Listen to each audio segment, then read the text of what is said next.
ఎవరైనా చనిపోతే వారి బంధువులు వెంటనే ఆ మృతదేహానికి అంత్యక్రియలు నిర్వహిస్తారు. ఆ రోజు కాకుంటే 2-3 రోజులకైనా అంత్యక్రియలు నిర్వహిస్తారు. కానీ ఒక మహిళ మృతదేహానికి అంత్యక్రియలు నిర్వహించడానికి 5 ఏళ్లు పట్టిన ఘటన ఏలూరు జిల్లాలో జరిగింది.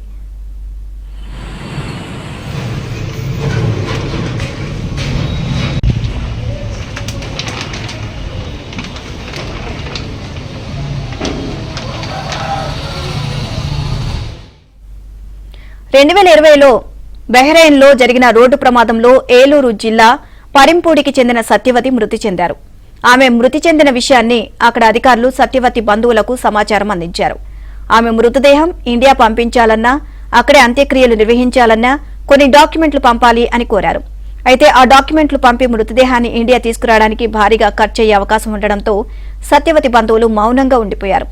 కనీసం స్థానికంగా దహన సంస్కారాలు నిర్వహించడానికి అవసరమైన అంగీకార పత్రాలు కూడా పంపించలేదు. దీంతో బహ్రెయిన్ ప్రభుత్వం సత్యవతి మృతదేహాన్ని 5 ఏళ్లుగా ఫ్రీజర్లోనే ఉంచింది.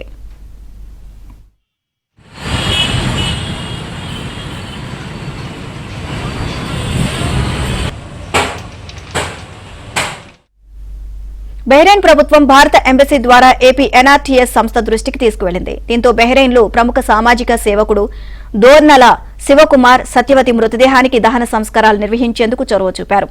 ఏలూరు జిల్లా కలెక్టర్ మృతురాలి కుటుంబాలను సంప్రదించి అవసరమైన పత్రాలు బహ్రెయిన్కు పంపించారు. దీంతో సత్యవతి మృతదేహానికి శివకుమార్ అన్ని తానై దహన సంస్కారాలు నిర్వహించారు.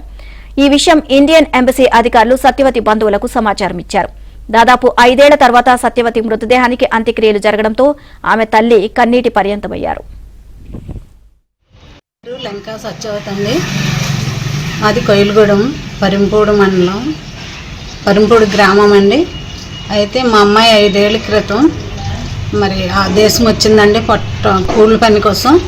తను అక్కడ చనిపోయిందండి యాక్సిడెంట్లో. మాకైతే తీసుకురావడానికి నాకు తినడానికి లేదండి ఆహారం. ఆమె తీసుకొస్తా స్థామత లేక అక్కడ ఆగిపోయిందండి. ఆమెను ఇప్పుడు 5 సంవత్సరాల నుంచి అక్కడే ఉంచారు సార్. ఆవిడ నిన్న దానపరిచారు అని మాకు చెప్పారు సార్. ఇది మాకు జరిగింది. కానీ మాకు జరిగిన పరిస్థితి లేని వాళ్ళు చాలామంది ఉన్నారండి. అలాగే ఆ దేశం వస్తున్నారు కూలి కోసం గట్ట. ఎవరికన్నా ఇలా జరగకూడదు. జరిగితే మట్టికి మీ గవర్నమెంట్ కొంచెం సహాయం దయచేయాలండి. అక్కడ ఉన్న తీసుకురాగలిగిన వాళ్ళకి సాయం చేయండి.